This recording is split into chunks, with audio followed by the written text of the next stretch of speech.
जी बिल्कुल, मुश्किलात में घिरी तहरीक-ए-इंसाफ के लिए अच्छी खबर ये है कि इलेक्शन कमीशन की तरफ से इंट्रा पार्टी इलेक्शन ना होने की वजह से तहरीक-ए-इंसाफ को एक नोटिस जारी किया गया था और बल्ले का निशान वापस लेने का ख़तरा था कि इस आइंदा इलेक्शन में शायद तहरीक-ए-इंसाफ बल्ले के निशान पर इलेक्शन ना लड़ सके। तो वो ख़तरा अब टल गया है। जो इलेक्शन कमीशन की तरफ से एक नोटिस जारी किया गया था कि इंट्रा पार्टी इलेक्शन नहीं हुए, लिहाजा जवाब जमा करवाया जाए। फिर तहरीक-ए-इंसाफ की लीगल टीम ने अपना जवाब जमा करवाया और उसमें कहा गया कि जो इंट्रा पार्टी इलेक्शन है वो जून 2022 में हो चुके थे, लेकिन इलेक्शन कमीशन की तरफ से एतराज़ उठाया गया था कि आइन और कानून के मुताबिक, जिस आइन और कानून के मुताबिक तहरीक-ए-इंसाफ ने इलेक्शन करवाए थे इंट्रा पार्टी, क्या वो आइन और कानून के मुताबिक हुए थे। तो फिर तहरीक-ए-इंसाफ की तरफ से जवाब जमा करवाया गया और उसको एक्सेप्ट किया गया था कि वो आइनी और कानून के मुताबिक इंट्रा पार्टी इलेक्शन थे। तो एक और इसमें एतराज़ आयद ये किया गया था कि इलेक्शन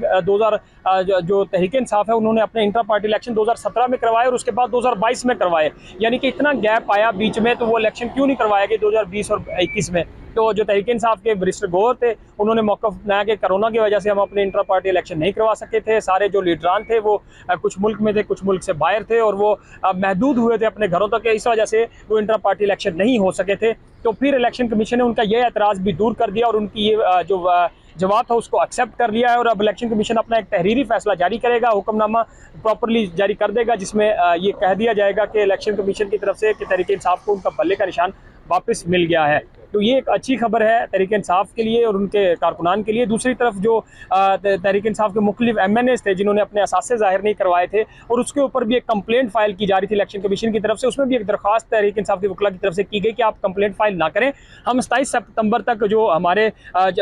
शरियार अफरीदी है और बाकी लोग हैं, फ़ारूक हबीब हैं और जो दीगर MNAs हैं, साबिक MNAs, उन्होंने जो असासे जमा नहीं करवाए वो उनकी तफसीलात जमा करवा देंगे। चूँकि इस वक्त क्रैकडाउन है, वो अपने रूपोश हैं, मुश्किलात का सामना आया, तो लिहाजा उनको वक्त दिया जाए, तो वो भी उनको 27 सितंबर तक वक्त दे दिया गया है असासों की तफसीलात जमा कराने के लिए। तो ये दो मुख्तलिफ खबरें थी इलेक्शन कमीशन से जो तहरीक-ए-इंसाफ के लिए आज पॉजिटिव थी।